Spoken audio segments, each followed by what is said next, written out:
Una persona que padece diabetes, ¿cómo tiene que alimentarse? Y es una pregunta que se reitera en el Facebook de Vanina y tu Salud. Nos preguntan, por ejemplo, las frutas. ¿Cuántas frutas hay que comer? ¿Hay que comerlas en ayunas? ¿Cómo hacer para que no aumente el índice de glucemia? Por eso es que invitamos a dos especialistas, a la gente de la ONG Nadia, Nueva Asociación Diabetes, Nidia Farhat. ¿Cómo estás, Nidia? Gracias por venir. Gracias a vos por la invitación. Y a la licenciada en nutrición, Lucrecia Bringas. Lucrecia, gracias por estar. Sí, la gente nos pregunta cómo debe alimentarse una persona que padece diabetes tipo 1, según el tipo de diabetes, qué es lo que hay que consumir. Allí está, ¿no? Apenas se diagnostica la diabetes, la pregunta es ¿qué se come? Exactamente. Estamos viviendo momentos de grandes evoluciones a nivel farmacológico, tecnológico, científico, nutricional. Por lo tanto, por ejemplo, las 3 famosas P que estaban prohibidas, pan, papas y pastas, las 4 P y postres, sí. Esas cayeron ya en desuso. Hoy hablamos de un tratamiento artesanal y personalizado. Uh-huh. Si bien es cierto, podemos dar generalidades sobre lo que es la alimentación de una persona con diabetes, cada uno debe tener su propio equipo de salud en la medida de lo posible, que es su médico tratante, su nutricionista, bueno, los otros componentes que tienen que ver con esto de la salud de la persona que tiene diabetes. ¿Según el tipo de diabetes, el tipo de alimentación, Nidia? Mira, generalmente hoy, si no hay otro problema asociado como celiaquía, como hipertensión, una persona con diabetes no tiene por qué tener una alimentación diferenciada. Sí tiene que tener una alimentación saludable. ¿Y cómo sería una alimentación saludable para una persona con diabetes? Primero, respetar la cantidad de ingestas por día que nos planifique o nuestro nutricionista o nuestro médico tratante. Generalmente son 6 ingestas en el día. Un desayuno, una media mañana, un almuerzo, una colación, una merienda y una cena. Y a veces, en el caso de la diabetes tipo 1, suele hacerse necesario, antes de ir a dormir, una ingesta extra para evitar la hipoglucemia de noche, que generalmente se hace con algún graso, por ejemplo un yogur descremado o una leche, en el caso de los niños o de los adolescentes, para evitar justamente este bajón de glucemia que se llama hipoglucemia, que suele dar a la noche, uh-huh, o que puede dar a la noche y que generalmente puede pasar desapercibido o bien ser muy traumático si a veces la persona se despierta. ¿Sí? Sí. Porque se siente descompuesta. Sí, hay una descompensación, hay todo como una pérdida de conocimiento, puede llegar a ver. La hipoglucemia presenta varios síntomas según la etapa, ¿no? O sea, hay personas que tienen hipoglucemias asintomáticas, o sea, no sienten, y de lo bien que están, no sienten ese descenso del azúcar,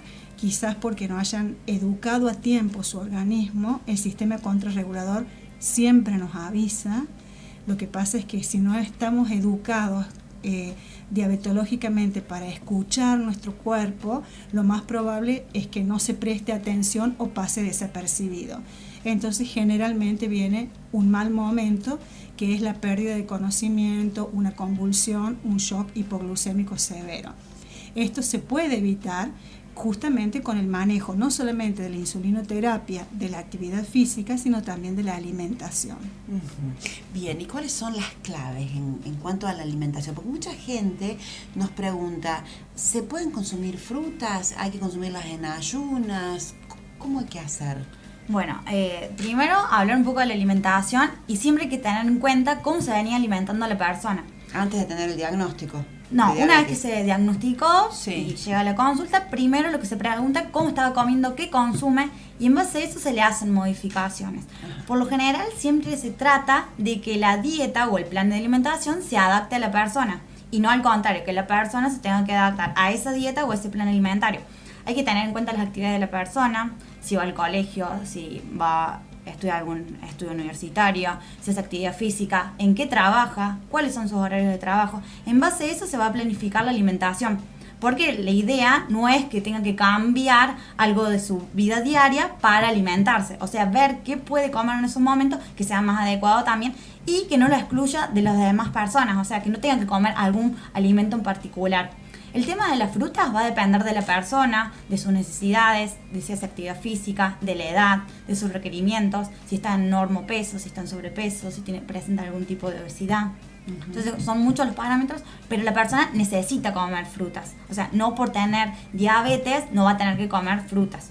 O sea que eso es decir, no hay que comer fruta en ayunas, o sea, hay que comer, depende de la Sí, persona. de cada persona. Porque nosotros lo que notamos a través de las preguntas que nos hacen en el Facebook es que hay mucha preocupación para la persona que padece diabetes sobre qué alimentos consumir y que no le aumenten el índice de glucemia. Sí. En realidad, hoy no habría alimentos prohibidos, salvo, como te decíamos al principio, que haya otra enfermedad relacionada. La obesidad misma es una enfermedad. Entonces, si es una persona con diabetes y está alrededor de su peso normal y no tiene otras complicaciones, tiene que comer sanamente. Esto significa lo que decíamos recién, las 6 comidas, y lo único privativo es el azúcar directa, por ejemplo en la gaseosa, o por ejemplo en el jugo, en lo que sea bebida. Ahí eso tiene que ser siempre light o dietético, que después nos va a explicar Lucre, la licenciada nuestra, cuál es la diferencia. Pero en realidad no hay más alimentos prohibidos, hay raciones, proporciones y condiciones. A ver, un ejemplo, podemos comer 29. Ayer una de las preguntas que nos hacían por privado en nuestro Facebook, ¿se puede comer ñoquis? Sí, claro que sí, puede comer ñoquis si no tiene otra enfermedad asociada. Pero por supuesto que no nos vamos a sentar con una fuente de ñoquis, porque eso no es bueno para nadie. Sí. Y menos si la persona con diabetes está gordita. Entonces, ¿cómo hacemos? Acompañamos ese plato de ñoquis primero con una buena ensalada. Una ensalada cuanto más colores tenga, Sí. o sea, más variada sea, mejor. Porque eso nos va a ayudar en la absorción y justamente para que no haya estos picos de glucemia. Otra de las trampitas, si hago yo los ñoquis en mi casa, y son de papa, por ejemplo, Sí. lo ideal sería hacerlo de espinaca. Cuanto más verde, mejor. Ajá. O de acelga. Pero si los hago con papas, una de las trampitas de la papa, porque esto que también decimos al principio, que a veces la papa no se puede comer, eso era antes. Si su médico ahora le dice esto, hay que ver si no hay una enfermedad asociada. Pero si no tiene ninguna otra enfermedad, usted puede comer la papa. Y la trampita que nosotros conocemos, por estar en el tema hace muchos años, es hervir la papa con cáscara, dejarla enfriar y después ponerla 6 horas de frío en la heladera, no en el freezer, en la heladera. Sí. Después de esas 6 horas se puede usar para puré, para ñoquis, para lo que hacer una ensaladita de papas. ¿Por qué? Porque la papa ha perdido el almidón. No es que la glucemia no vaya a subir, claro que va a subir, todos los alimentos nos suben la glucemia. Lo que pasa es que no va a ser el pico del descontrol que suele hacernos la papa. Porque ya no tiene almidón. Claro, hervida y caliente así nomás. Claro, porque no tiene. Repetinos entonces, Lidia. Hervir la papa con cáscara y Hervir la dejarla papa con enfriar cáscara. en la heladera 6 horas. Exacto. Y después se la trabaja. Y después se la trabaja como a uno más le guste. Y después si se la puede calentar en el Totalmente. microondas o en el horno. Como Totalmente. uno. Un puré, por ejemplo, Sí. lo mejor es con la papa enfriada. A ver, danos más trampitas con más alimentos.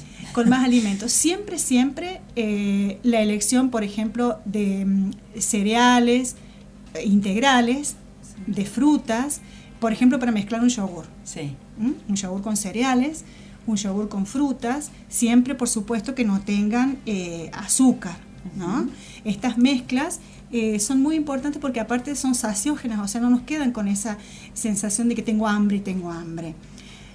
Sobre esto quiero decirte un puntito enseguidita. Y para terminar con la idea, buscar, a ver, todo el mundo dice pan sin gluten. Sí. Ojo con esto. Esto es una gran mala información. A ver. El pan tiene que ser el pan común, ¿no? Eso lo puede explicar mejor Lucrecia. Sí. Pero a veces la gente se gasta lo que no tiene porque es mucho más caro Sí. el pan sin gluten, porque hay un mito asociado como que el pan sin gluten, nada.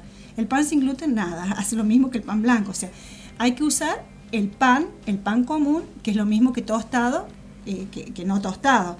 O bien, si vamos a elegir un pan, no es que sea sin gluten, sino que sea con salvado, por ejemplo, o un pan integral.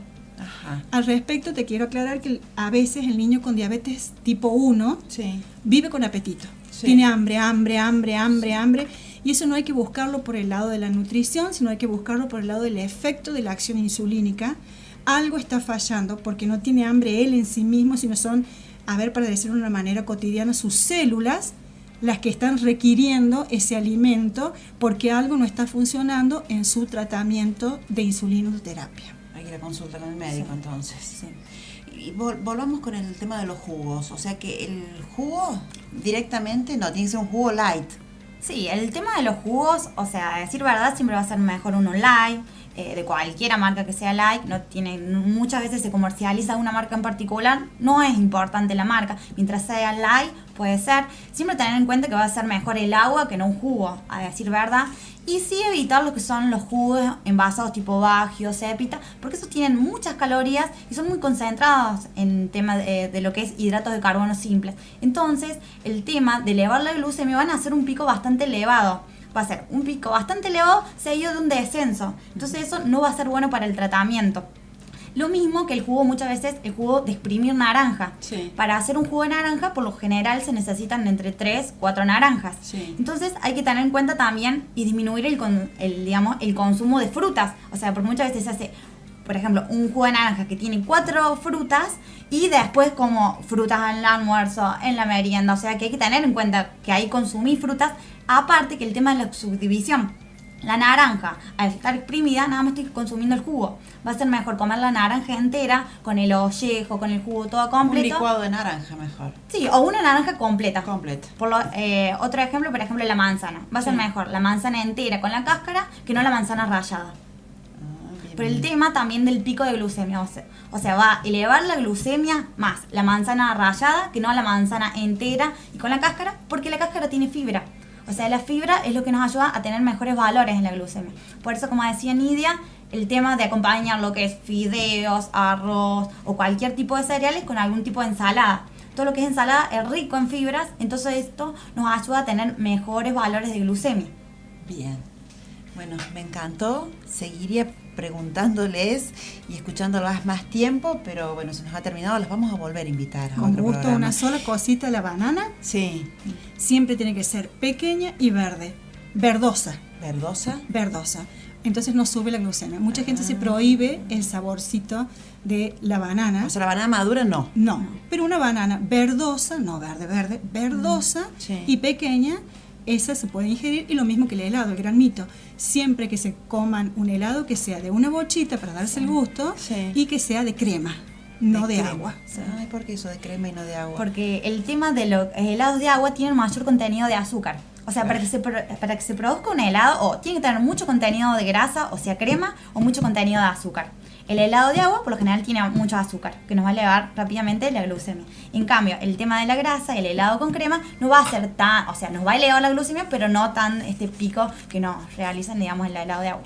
Bien, bueno, muchas gracias, Gracias por a vos, compartir Vanina. todos estos secretos, estas claves para que una persona que padece de diabetes se alimente correctamente. Ahora se nos terminó el tiempo, pero la gente que quiera consultarlas, ¿dónde ubica Nadia, Nueva Asociación Diabetes? Nosotros tenemos una página en nuestro Facebook, es Nadia Nueva Asociación Diabetes. Y bueno, ahí nos pueden encontrar, y ahí está Lucrecia, que es nuestra nutricionista especializada en diabetes en la Fundación Favalor, así que bueno, y pronto vamos a empezar de nuevo con las charlas y con los talleres para todo público. Bien, Lucrecia, ¿querés dejar alguna dirección de mail o algún teléfono donde pueda ubicar? Sí, el tema de Facebook, si me quieren comunicar, es Lucrecia Oringas. Bien. Y el tema de celular es 154 016 610. Muy bien, muchísimas gracias. Gracias a vos. Muchas gracias.